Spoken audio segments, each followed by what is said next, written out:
सरकार राजस्थान सार्वजनिक परीक्षा भर्ती में अनुचित साधनों की रोकथाम के लिए संशोधन विधेयक 2023 लेकर आ रही है।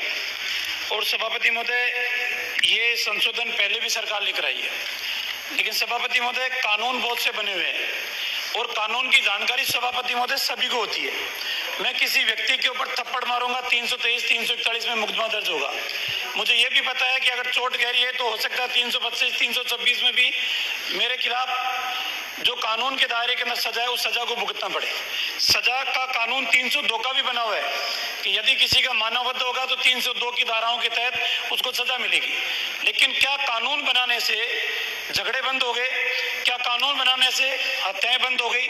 लेकिन ईमानदारी के साथ इन कानूनों की पालना कराने की जिम्मेदारी जिनके ऊपर है, क्या वो इस कानून की पालना ईमानदारी से हो पा रही है? परीक्षा ईमानदारी से कराने की जिम्मेदारी जिन लोगों की है, क्या वो ईमानदारी के साथ परीक्षा करा रहे हैं? सभापति महोदय, आप भी ग्रामीण क्षेत्र से आते हैं।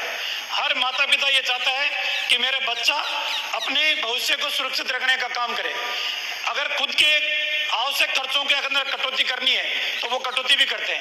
बच्चे ने कह दिया फीस जमा करानी है, 5,000 रुपये चाहिए, तो कहीं से भी उधार लेकर आए, लेकिन माता पिता 5,000 रुपये की व्यवस्था करके बच्चे को देने का काम करते हैं। जयपुर के अंदर, सीकर के अंदर, कोटा के अंदर कोचिंग करने के लिए भी भेजते हैं, मकान किराए के ऊपर उसका भुगतान भी करने का काम करते हैं। लेकिन एक के बाद एक परीक्षाएं जब निरस्त होती है तो उसके सपने टूटते हुए नजर आते हैं। सभापति महोदय, मेरा सिर्फ इतना निवेदन है, क्या सरकार बताएगी कि आपके अंतर्राष्ट्रीय नेता की यात्रा के अंदर चलने वाले कौन लोग थे, जो उनके साथ सेल्फी खिलाने वाले लोग थे, जो सीएमओ के अंदर भी उनकी दखल थी?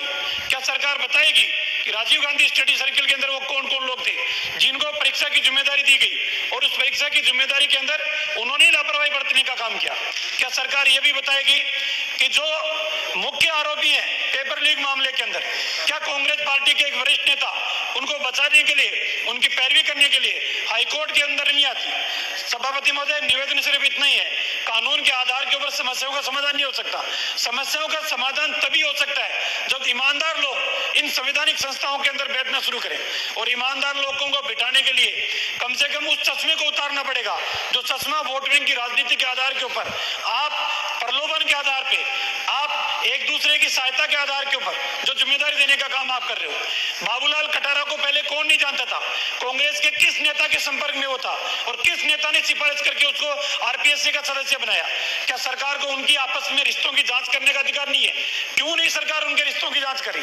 और सभापति महोदय, क्या मां सरस्वती एक ही रात कोई नाइट स्टे किया था जालोर जिले के अंदर? उन तमाम परीक्षार्थियों की बुद्धि के अंदर मां सरस्वती बैठ गई। एक ही जिले के अंदर 250 एसआईओ का सिलेक्शन हो जाए, एक ही विधानसभा से 100 से अधिक सब इंस्पेक्टर बन जाए। क्या सरकार के पास ये प्रावधान नहीं है कि उनकी दोबारा परीक्षा ली जाए या उस भर्ती को निरस्त किया जाए? उन बेचारे विद्यार्थियों का क्या दोष है जिन्होंने ईमानदारी के साथ परीक्षा दी? लेकिन आज भी एक टीवी के अंदर मैंने सोशल मीडिया के ऊपर देखा था, एक सब इंस्पेक्टर के अंदर भर्ती हुई महिला पर लड़की से पूछा